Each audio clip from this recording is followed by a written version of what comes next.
ನಮಸ್ಕಾರ ಗೆಳೆಯರೆ, ತಮ್ಗೆಲ್ರಿಗೂ ಪ್ರಚಾ ಇನ್ಫೋ ಚಾನೆಲ್ಗೆ ಸ್ವಾಗತ. ಸೊ ಗೆಳೆಯರೆ, 2024ರ ಈ ವರ್ಷವು ಭಾರತಕ್ಕಾಗಿ ಬಂಪರ್ ಹಣದ ಸುರಿಮಳೆಯನ್ನು ತೆಗೆದುಕೊಂಡು ಬಂದಿದೆ.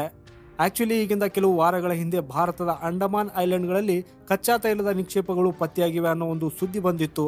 ಹಾಗೇನೆ ಈಗ ಆದಷ್ಟು ಬೇಗ ಅಲ್ಲಿಂದ ತೈಲವನ್ನು ಕೂಡ ಹೊರತೆಗೆಯುವ ಕೆಲಸವನ್ನ ಪ್ರಾರಂಭ ಮಾಡಲಾಗ್ತಿದೆ. ಹಾಗೇನೆ ನಿಮಗೆ ನೆನಪಿರಬಹುದು, ಈಗಿಂದ 4 ದಿನದ ಹಿಂದೆ ನಾನು ಒಂದು ಸುದ್ದಿಯನ್ನ ಹೇಳಿದೆ. ಅದೇನೆಂದರೆ ಭಾರತದ ಆಂಧ್ರ ಪ್ರದೇಶದಲ್ಲಿ ಇರುವಂತಹ ಕೃಷ್ಣಾ ಗೋದಾವರಿ ಬೇಸಿನಲ್ಲಿ ಕಚ್ಚಾ ತೈಲದ ನಿಕ್ಷೇಪಗಳು ಸಿಕ್ಕಿದಾವೆ ಅಂತ. ಈಗ ಅವುಗಳನ್ನು ತೆಗೆಯುವಂತ ಪ್ರೊಸೆಸ್ ಸ್ಟಾರ್ಟ್ ಮಾಡಲಾಗಿದೆ. ಆದರೆ ಗೆಳೆಯರೆ, ನಿಮ್ಗೆ ಹೇಳೋದೇನೆಂದ್ರೆ ಈ ವಿಷಯವು ಇಲ್ಲಿಯೇ ಸೀಮಿತವಾಗಿಲ್ಲ. ಇವತ್ತು ಮತ್ತೊಂದು ಬಂಪರ್ ಸುದ್ದಿ ಹೊರಬಂದಿದೆ. ಇದನ್ನ ತಿಳ್ಕೊಂಡು ನೀವು ಕೂಡ ಸಂತೋಷ ಪಡಬಹುದು. ಆಕ್ಚುಲಿ ಸುದ್ದಿ ಏನಿದೆ ಅಂದ್ರೆ, ಭಾರತದ ಮಹಾನಂದಿ ಬೇಸಿನ್ ಏನಿದೆ, ನೀವು ಸ್ಕ್ರೀನ್ ಮೇಲೆ ನೋಡಬಹುದು. ಈ ಮಹಾನಂದಿ ರಿವರ್ ಏನಿದೆ ಒಡಿಶಾಯಿಂದ ಹರಿಯುತ್ತಾ ಭುವನೇಶ್ವರ್ ಹತ್ತಿರ ಬಂದು ಸಮುದ್ರದಲ್ಲಿ ಹೋಗ್ತದೆ, ಅಂದ್ರೆ ಬಂಗಾಳ ಕೊಳ್ಳಿಯಲ್ಲಿ ಬಂದು ಬೀಳ್ತದೆ.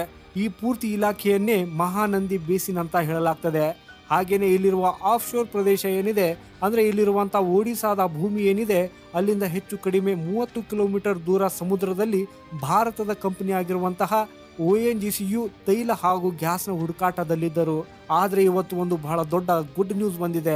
ಗುಡ್ ನ್ಯೂಸ್ ಏನಾಗಿದೆ ಅಂದ್ರೆ, ONGCಗೆ ಈ ಇಲಾಖೆಯಲ್ಲಿ ನ್ಯಾಚುರಲ್ ಗ್ಯಾಸ್ ಇರುವ ಮಾಹಿತಿಯು ಸಿಕ್ಕಿದೆ.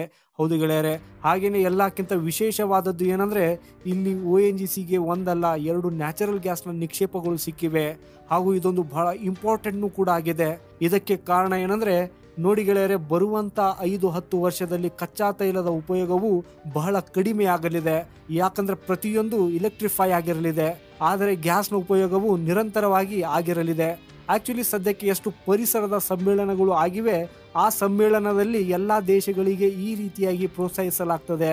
ಅವ್ರು ಏನ್ ಹೇಳ್ತಾರೆ ಅಂದ್ರೆ, ನೋಡಿ, ನಿಮ್ಮ ದೇಶಗಳಲ್ಲಿ ಕಲ್ಲಿದ್ದಲನ್ನು ಹಚ್ಚಿ ಎಲೆಕ್ಟ್ರಿಸಿಟಿ ಮಾಡ್ತೀರಿ, ಕೆಲವು ದೇಶಗಳು ಡೀಸೆಲ್ ಅನ್ನು ಉಪಯೋಗ ಮಾಡ್ತಾರೆ, ಕಚ್ಚಾ ತೈಲದಿಂದ ಆಗಿರುವಂತಹ ಬಯೋ ಪ್ರಾಡಕ್ಟ್ಸ್ ಅನ್ನು ಉಪಯೋಗಿಸಿಕೊಂಡೇ ವಿದ್ಯುತ್ ಅನ್ನು ಉತ್ಪನ್ನ ಮಾಡ್ತಾರೆ.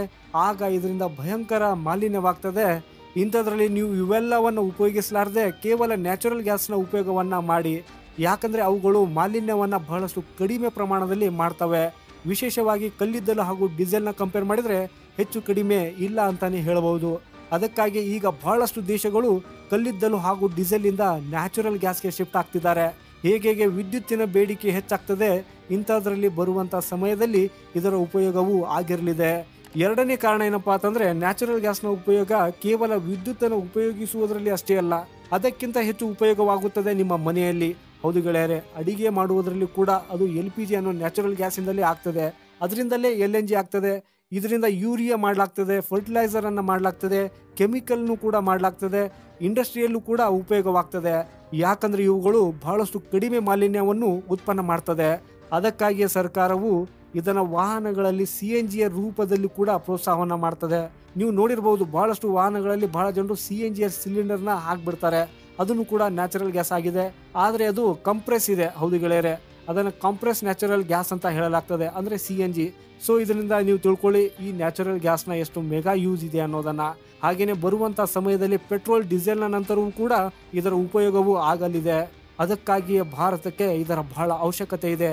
ಆದಷ್ಟು ಬೇಗ ಭಾರತವು ನ್ಯಾಚುರಲ್ ಗ್ಯಾಸ್ ವಿಷಯದಲ್ಲಿ ಆತ್ಮನಿರ್ಭರರಾಗಬೇಕು, ಅಂದ್ರೆ ಸ್ವಾವಲಂಬಿತರಾಗಬೇಕು. ಯಾಕಂದ್ರೆ ಇವತ್ತಿಗೆ ಸ್ಥಿತಿ ಹೇಗಿದೆ ಅಂದ್ರೆ, ಭಾರತಕ್ಕೆ ಅವಶ್ಯಕತೆ ಇರುವ 50%ಗಿಂತ ಹೆಚ್ಚು ನ್ಯಾಚುರಲ್ ಗ್ಯಾಸ್ ಏನಿದೆ ಅದು ಕೇವಲ 2 ದೇಶಗಳಿಂದ ಬರ್ತದೆ. ಮೊದಲನೆಯದು ಕತಾರ್ ಹಾಗೂ ಎರಡನೆಯದು ಅಮೆರಿಕ. ಓವರ್ ಆಲ್ ನೋಡುವುದಾದ್ರೆ ನಮಗೆ ಅವಶ್ಯಕತೆ ಇರುವ 3/4 ಗ್ಯಾಸ್ ಅನ್ನ ನಾವು ಬೇರೆ ದೇಶಗಳಿಂದ ಖರೀದಿ ಮಾಡುತ್ತೇವೆ.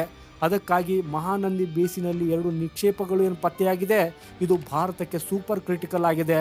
ಆದ್ರೆ ನಿಮ್ಗೆ ಹೇಳೋದಾದ್ರೆ ಗೆಳೆಯರೆ, ಇದು ಈಗಷ್ಟೇ ಪತ್ತೆಯಾಗಿದೆ. ಇನ್ನು ಇದರ ಸೆಸ್ಮಿಕ್ ಸೆನ್ಸಿಂಗ್ ಆಗಬೇಕು, ಅದರ ನಂತರವೇ ಗ್ಯಾಸ್ನ ಎಷ್ಟು ಸಂಗ್ರಹವು ಇಲ್ಲಿ ಇದೆ ಅನ್ನೋದನ್ನ ಪತ್ತೆ ಹಚ್ಚಲಾಗುವುದು. ಹಾಗೇನೆ ಡ್ರಿಲ್ಲಿಂಗ್ ಮಾಡಿ ಆ ಗ್ಯಾಸ್ ಅನ್ನ ನಾವು ಹೊರತೆಗಿತಾ ಇದ್ದೀವಿ ಅಂದ್ರೆ ಆ ಒಂದು ಪ್ರೊಸೆಸ್ ಅಲ್ಲಿ ಎಷ್ಟು ಖರ್ಚಾಗಬಹುದು, ಅದರ ನಂತರ ಗ್ಯಾಸ್ ಅನ್ನ ಹೊರತೆಗೆಯುವುದರಿಂದ ಹಿಡಿದು ಕಸ್ಟಮರ್ ವರೆಗೂ ತಲುಪಿಸುವುದಕ್ಕೆ ಇದರಲ್ಲಿ ಟೋಟಲ್ ಎಷ್ಟು ಹೆಚ್ಚು ಕಾಸ್ಟ್ ಬರಲಿದೆ ಹಾಗೂ ಎಷ್ಟು ಪ್ರಾಫಿಟ್ ಆಗಿರಲಿದೆ ಅನ್ನೋದನ್ನ ತಿಳಿದುಕೊಂಡು ಆ ನಂತರವೇ ಕೆಲಸವನ್ನ ಪ್ರಾರಂಭಿಸಲಾಗುವುದು. ಹಾಗೇನೆ ಈ ಪೂರ್ತಿ ಪ್ರೊಸೆಸ್ ಮೇಲೆ ಯಾವುದೇ ಒಂದು ದೊಡ್ಡ ಸುದ್ದಿ ಬಂದ್ರೆ ನಾನು ತಕ್ಷಣ ಇಲ್ಲಿ ನಿಮಗೆ ತಿಳಿಸ್ತೇನೆ. ಅದಕ್ಕಾಗಿ ಚಾನೆಲ್ ಅನ್ನ ಸಬ್ಸ್ಕ್ರೈಬ್ ಮಾಡಿ.